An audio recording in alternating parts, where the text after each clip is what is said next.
Bom dia, bom dia. Bom Bom dia. dia. Vocês viram, né? O Datafolha deu uma pegou, pegou o Lula meio no contrapé. No domingo deu a boa notícia para ele, 35% de eleitores querem que ele seja eleito à presidência. No dia seguinte, 54% dos brasileiros querem que ele seja preso. Acho que os brasileiros pendem para essa possibilidade mais do que para outra, né? Tudo bem que os jornais eles envelhecem rapidamente, né?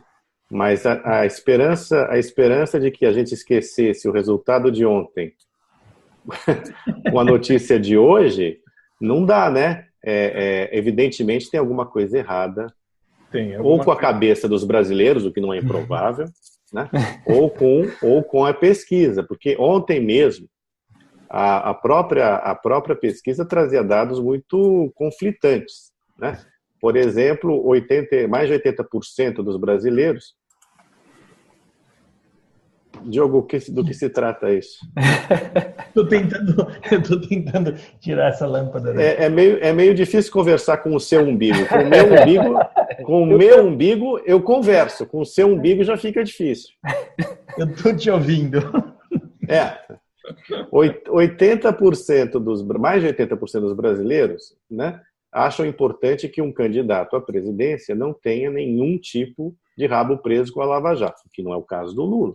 A menos que boa parte, ou todos esses brasileiros, ou boa parte deles, ou 47% deles, não acreditem, né, por aí, não acreditem que o Lula tenha o rabo preso com a Lava Jato, né? Outro dado estranho é que mesmo o número absoluto ali do número de pessoas dispostas a votar no Lula no primeiro e no segundo turno é bem menor do que os números que foram recentemente apresentados por uma pesquisa do Instituto Paraná e pela pesquisa do Instituto lá do Poder 360. É muito discrepante, né? Você tem ainda um dado de rejeição. Você Né? viu? Botei. É absurdo, né? Mesmo que tenha diminuído, tem um viés de baixa na rejeição ao Lula em todas as pesquisas. Sim, mas eu acho que na linha. Você não pode dizer que ele é rejeitado por 42% e 54% querem que ele seja preso. Não, e você, ninguém é eleito com 42% ou mais de rejeição. Bom, enfim, isso não, tudo mas essa aqui. discrepância entre 42% que rejeitam o Lula e 54% que querem o Lula preso. Também é um dado. Não, eu estou falando só. Não, assim, eu estou falando que os dados de ontem em si já eram conflitantes. Agora, somados aos de hoje, confrontados com os de hoje, né, fica ainda tudo mais discrepante. Então é estranho que o Datafolha deve ter feito, eu não sei, eu não prestei atenção, mas deve ter sido a mesma pesquisa, o mesmo período. Claro. Né? Então, assim, volto a dizer, não se pode afirmar que o Datafolha mexeu nos números, mas que está estranho, está estranho. Fica a impressão de que os brasileiros querem que o Lula governe do presídio, assim como o Ney da Rocinha governa a favela, né? Exatamente. Da rejeição. 42% rejeitam, 54% querem ele preso. Tem alguma coisa errada aí, né? Não é possível. Depois teve um crescimento ali, o Bolsonaro nas outras pesquisas aparece muito melhor do que na pesquisa da Folha. Olha, o crescimento do Bolsonaro é visível, né? Isso aqui não se trata de defender ou atacar o Bolsonaro, mas que ele conta com uma parcela crescente de adeptos. A gente já disse aqui que ele, se não for para o segundo turno em 2018, sem dúvida será uma força a ser levada em conta no segundo turno em 2018. As pesquisas mostraram o Bolsonaro com 20%, né? Pois é. Então, assim... Mas o Datafolha colocou a Marina melhor do que ele, né? Pois é, o que é estranho, porque porque a Marina não parece tão ativa assim, né? Quanto o Bolsonaro. A minha teoria, Mário, que eu repito há muito tempo, é que a Marina, quanto mais ausente do debate público, mais ela sobe nas pesquisas, que eu não sei porque em ano eleitoral ela resolve aparecer. E aí começa a falar aquelas platitudes, aquela coisa toda, e vai caindo. Na Eu acho que verdade, tem uma dose de razão aí, sim. e a Marina nem vai se candidatar, né? Já em 2014, ela não tinha se candidatado à presidência, ela era candidata a vice. Ela, A gente não pode esquecer isso, é verdade. ela já tinha abdicado da candidatura dela em 2014. É Mas, enfim, bastante pode. plausível que ela agora, fazendo todos os cálculos, todas as análises, etc., que ela não delegue essa missão a alguém com mais cacife, mais poder eleitoral do que ela. Eu acho que a rede vai bem forte em 2018, mas vem forte com outro candidato, como o Joaquim Barbosa. Ela Pode está ser. tentando esse reforço aí há muito tempo, né? O que eu não sei é se o Joaquim Barbosa o ego dele, a vaidade, vai permitir que ele seja vice-presidente. Eu acho que ele vai ser candidato a Vai ser presidente. candidato, né? Olha, Apoiado pela Marina. eu não sei, eu acho muito improvável que o Joaquim Barbosa seja candidato, na boa, pela personalidade, pelo tipo de vida que ele gosta de levar, um cara livre, leve, solto, não sei, eu não vejo, bom, pode ter mudado, mas eu não vejo, sinceramente. Presos, É bom. ele livre, leve e solto. É como colocar o Moro como candidato em 2018, entendeu? Eu não, é completamente. São cenários que não entram, né, no meu radar. Entendeu? Isso não entra no meu radar. Agora, um dado. Sim, mas o Moro, sim, não entra. não. O Moro é uma manobra bastante para legitimar a narrativa petista. Exatamente. Eu sinceramente acho o Joaquim Barbosa um candidato, e se eleito, eu não sei se é uma boa coisa, não. Eu acho ele um pouco instável, sabe? Não, eu também. Pode ser um Jânio Quadros aí, de alguma forma. Sem dúvida nenhuma, ele oferece perigos à nação. Não é um julgamento de caráter, muito pelo contrário, ladrão nada disso. Ele não é. Ladrão não, nada disso. É a personalidade, né? O sujeito que é presidente, ele pode até ter uma persona mais agressiva, mais incisiva, tal, mas ele tem que saber fazer política, senão é o caso, por exemplo, mal comparando a Dilma, né? Deixa todos os malfeitos e crimes de lado, né? É uma pessoa completamente intragável para a política, então não dá para ser presidente da República e não fazer política, não existe, né? Política no bom sentido, se é que existe ainda um bom sentido para política. Mas eu acho que um dado também importante aí, que é o PSDB, a desidratação do PSDB. Incrível. O PSDB está se autoimolando, né, na defesa agora do Aécio, né, já vinha acontecendo. Depois também, quando resolveu não pular do barco, no caso do Michel Temer. Quer dizer, o PSDB ele se beneficiou em 2016, né, de um recall de 2014, e também pelo fato da atitude responsável de ter embarcado no governo Temer para salvar o país. Agora, uma vez que o governo Temer se revelou... Votado no impeachment, né? Votado pelo impeachment também. Agora, uma vez que o governo Temer... Ou seja, foram sempre atitudes fortes do PSDB, né? Por incrível que pareça, né? Você embarcar no governo, apesar de todas as resistências internas e o senão que havia em relação ao Temer, depois o impeachment, né? Quer dizer, concomitantemente, tudo isso fez o PSDB crescer muito. Agora, na hora de abandonar o barco, quando o barco deve ser abandonado, deveria ser abandonado, não abandona, né? E aí tem o seu presidente nacional, né? Pego, flagrado de um criminoso. Pois é, aí não dá, né? Entendeu? Não dá para manter o discurso, né? E querer que as pessoas acreditem, não dá, isso é. O Alckmin falou, né, na entrevista à Jovem Pan que o impeachment acarretaria esse problema para o PSDB. Né? Ele foi muito receoso em relação ao impeachment. Mas não havia ali os crimes financeiros e tal, mas ele fazia muito cálculo político e achava que o PSDB não estaria nem no governo, levando crédito pelas eventuais medidas acertadas, nem na oposição para combatê-lo. Né? Então ele ficou no meio caminho com 4 ministros. Ele diz que era contra, né, que os ministros entrassem realmente no governo, e aí ficou uma situação bastante delicada. Mas, olha, em retrospecto, o Alckmin pode até ter tido razão, mas naquele momento, a verdade é que não havia maneira de você governar, ter um governo no país, o Temer governar, sem que o partido entrasse oficialmente no barco. O governo não iria resistir, não ia acontecer. Não só isso. E a área econômica, desculpe, enfim, os formuladores que eram, né? Agora estão saindo, como Gustavo Franco, né, do PSDB, mas eram todos tucanos, né? Isso era uma exigência deles. É preciso entrar no governo, estar no governo, senão eles só embarcariam se estivesse oficialmente no governo. Naquele momento, não havia como o PSDB não entrar. Agora, o PSDB poderia ter saído do governo. O Temer não resistiria. O problema não é mais o Temer, porque, gente, o Temer hoje é como a gente sempre falou, o Temer é o que pouco importa. O país está andando porque se descolou, na medida do possível, do Temer. A questão é manter quem? A equipe econômica. O senhor Henrique Meirelles, com todas as questões que podemos ter com ele, mas ele e o resto da equipe, que é uma equipe valorosa e brilhante.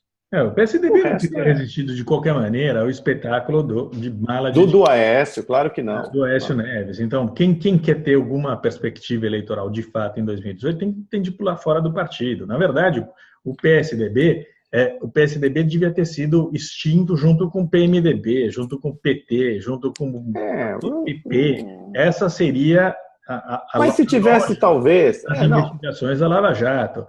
Porque não dá para resistir ao fato de ter seus principais... Ainda vai explodir muita coisa. Nós sabemos que outras delações vão pegar José Serra, vão pegar provavelmente até o Alckmin. Então, é um amontoado de notícias das quais o João Dória, em particular, não vai conseguir se separar. Sobretudo porque ele apoia abertamente o Michel Temer. Então, ele está contaminado de dois lados, né? Contaminado pelo PSDB, contaminado pelo governismo, pelo temerismo. E contaminado pelo excesso de marketing.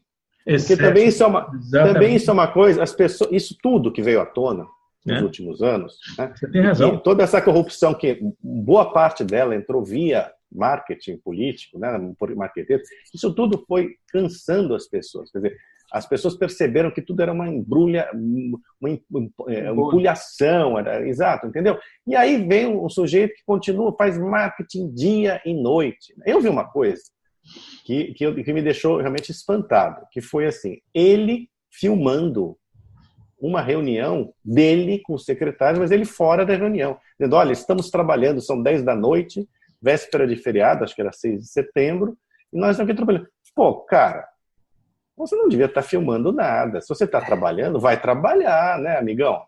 Então, o que é isso? Né? Não tem sentido. Não estou aqui fazendo um julgamento das ações do Dória. Até está muito cedo para ver se a administração dele é boa ou ruim. Né? Mas é que as pessoas cansam. E acaba criando um calcanhar de Aquiles para ele, esse troço. Né? Eu acho. Essa percepção é muito importante. É onde o Bolsonaro se beneficia, né? Porque ele não passa essa percepção de um discurso gelatinoso, de estar sempre fazendo médias com o rabo preso e tal. Então tem todo esse eleitorado aí disposto a votar num candidato que parece ser mais sincero, mesmo que ele cometa excessos, que ele dê comentários às vezes atabalhoados. Então ele está fora aí. O Lula também se beneficia disso, porque ele também é um personagem instintivo e que... Parece mais autêntico, é isso que eu quero dizer. Parece mais autêntico. Ele sabe simular uma autenticidade, nós sabemos, mentirosa, mas ele sabe fazer o espetáculo dele melhor do que o João Dória, por exemplo. Então, o discurso do marketing, as circunstâncias do marketing, né, tudo isso cansou, tudo isso foi desvendado, foi dissecado, né? Estava na base do crime também, né? Do crime. Então, assim, é preciso entender que a maneira de chegar às pessoas não é esta. Não, e a gente fica lendo e reproduzindo todos esses despachos do Palácio do Planalto a respeito das ações do marqueteiro Elcinho Mungo. É uma coisa tão patética que o presidente mais impopular da história do Brasil ainda imagine que, com ações de marketing, ou comprando robôs na internet, ou comprando matéria paga, comprando jornais com anúncios, etc., etc., ele ainda pode ter algum tipo de sobrevida Não existe Viagra para a imagem. Não. Ou para a popularidade. É simples assim. Não. E quando você tem 3%, aí é óbvio que se ele dobrar é um fenômeno, né? O cara que consegue dobrar a popularidade vai para 6%. Então... Olha, o presidente mais impopular da história recente da França, que foi o François Hollande, ele chegou a ter, acho que 5% apenas de popularidade.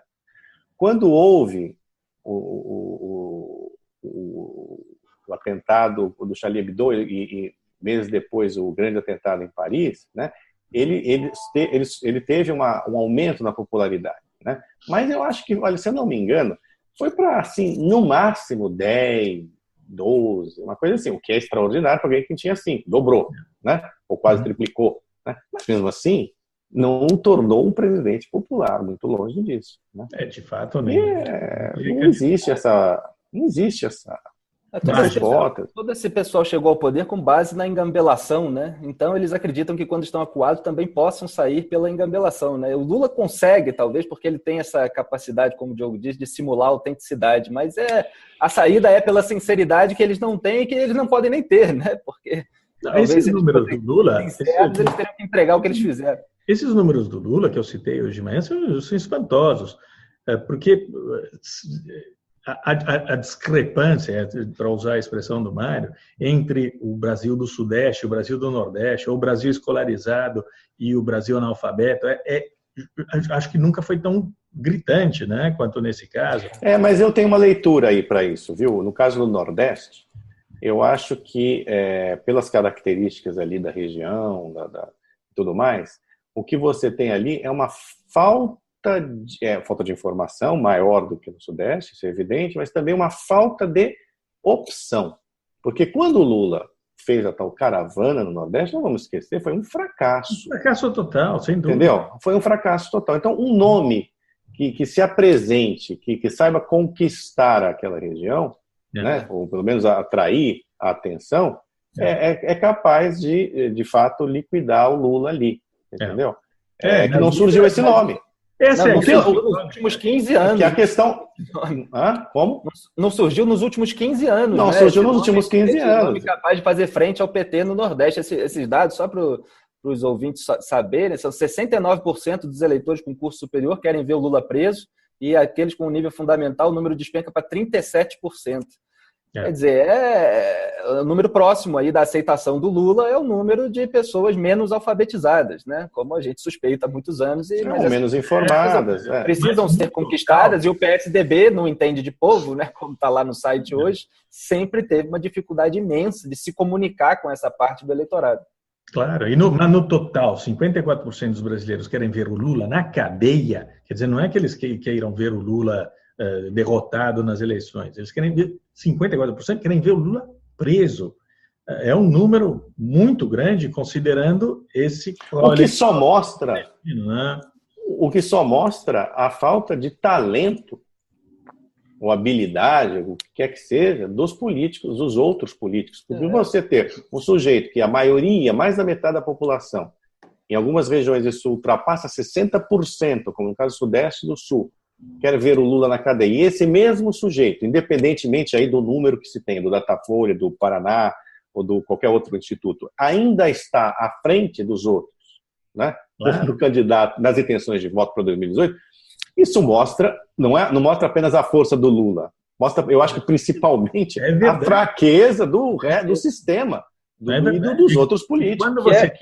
Quando você tira o Lula da pesquisa, ninguém é capaz de ter uma dianteira grande, exato. E atrair esse eleitorado dele. Os caras não votam branco e nulo, porque ou você apresenta conhecidos, ou você apresenta outros ladrões, e as pessoas ficam, de fato, sem uma alternativa. Esse é o grande... Agora, eu acho que tem a combinação aí de dois fatores, né, que é a inabilidade que o PSDB sempre apresentou, com José Serra, Geraldo Alckmin, Aécio Neves, falando aquelas palavras complicadas, com um discurso tecnocrático de gerente de banco, que parece ser voltado muito mais para a população de São Paulo do que do Nordeste, mas o PT investiu bilhões, enquanto estava no governo, e nessas rádios locais, esses veículos de comunicação no Nordeste, eles conseguiram uma capilaridade lá pelo Nordeste, uma penetração de propaganda petista, que eu acho que nenhum outro partido conseguiu fazer frente, e parece que eles chegam na hora da eleição e querem vencer assim no grito, né? Precisa também ter um canal ali para se comunicar, porque não chega a informação como chega aqui no Sudeste com veículos mais poderosos falando o contrário da propaganda petista. E tem um dado aí, Felipe, que é o seguinte, no Nordeste, essa capilaridade do PT, ela é um pouco, ou bastante, eu diria, parasitária. Porque, na verdade, a capilaridade é do PMDB. No PMDB, no Nordeste, não é à toa o movimento do Renan Calheiros, o PMDB quer o Lula, porque o Lula, eles não têm um nome popular no Nordeste, e o Lula é um nome popular, então eles querem usar o Lula como o fantochezinho deles ali, né? Continuar usando. O PMDB tá mandando e desmandando ali, e o Lula é o frontman, continua sendo o frontman deles, lá, né?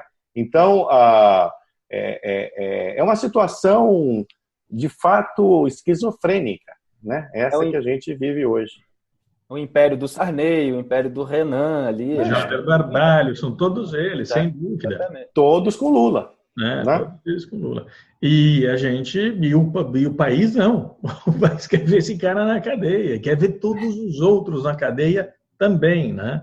E olha, se você imaginar que mesmo no Nordeste, olha, no Nordeste, com a falta de informação, com toda ainda a lembrança, o recall do Lula, o PMDB usando o Lula, né, e tudo mais, ainda assim, 37%, né, que dentro da margem de erro pode ir para quase 40%, se for para mais, querem vê-lo na cadeia, querem ver o Lula na cadeia, é um número espantoso, hein? Não é pouco, não. Não é pouco, não.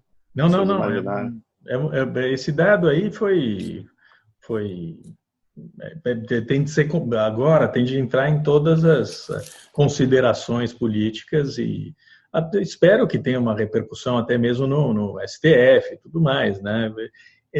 Não dá para passar mais um ano e tentar enfrentar eleições para presidente da República, do governo do Estado, Câmara dos Deputados, Senado, com nesse estado de separação total, alienação total do eleitorado em relação aos eleitos. Não dá isso daí. E será absolutamente, eu acho impensável. Impensável que dessa situação,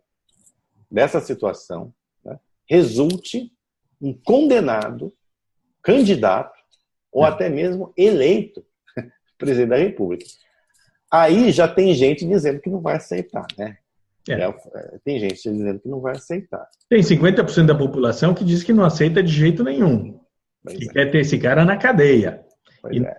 Então, assim, é complicado. Isso vai criar um impasse tremendo. Então, eu espero que o pessoal em Brasília, responsável por julgar, entenda que isso não dá. Não dá. Isso ferir a democracia de morte. Isso é um atentado contra a democracia. Não é brincadeira. A gente está falando especialmente do TRF4 e do STF não rever a prisão após segunda instância, né? E é bom que tenha esse dado de que a maioria da população quer ver o Lula. E TSE, viu? E TSE também. Entra aí também TSE. É bom ter esse dado porque ele é maior do que o eleitorado base do Lula, porque muitas vezes usam o argumento político, né? Como é que vai prender um sujeito tão querido pelo eleitorado, tem aí mais de 30%, lidera as pesquisas? Não, a maioria quer ver ele preso. É o dobro praticamente, Felipe, é o dobro. O dobro. O bandido da luz vermelha era popular em São Paulo também na década de 60, 50, não é uma brincadeira. E aí, né? A popularidade não confere honestidade a ninguém. Não, e a gente está falando de uma popularidade... Nem legitimidade, viu? Nem legitimidade. Não, mas e mesmo assim nós estamos falando Óbvio, esse é o discurso do Berlusconi aqui era o quê? Eu fui eleito, houve um referendo, a eleição foi um referendo a meu favor, então eu não posso... O discurso da Dilma. Exatamente. Agora, de qualquer maneira, nós temos um dado que não é exatamente um atestado de popularidade, né?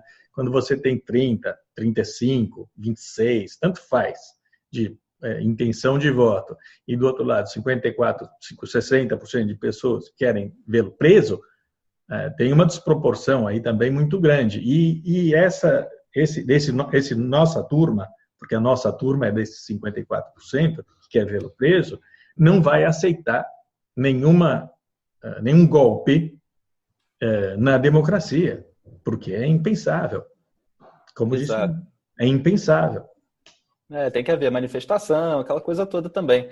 Agora é bom destacar aqui 2 notícias importantes que saíram no fim de semana, né? Que foi a Receita Federal concluir que o Glauco da Costa Marques é laranja do Lula, né? Que não tinha renda lá para fazer o que fez, e o Lula ter monitorado o Antônio Palocci, né? Quer dizer, os petistas terem falado ali com a mãe do Palocci, com o irmão do Palocci, pediatra e tal, querendo saber da delação, que é o que eles sempre fazem, né? Como o pessoal do Temer também monitora o GEDEL. Exatamente.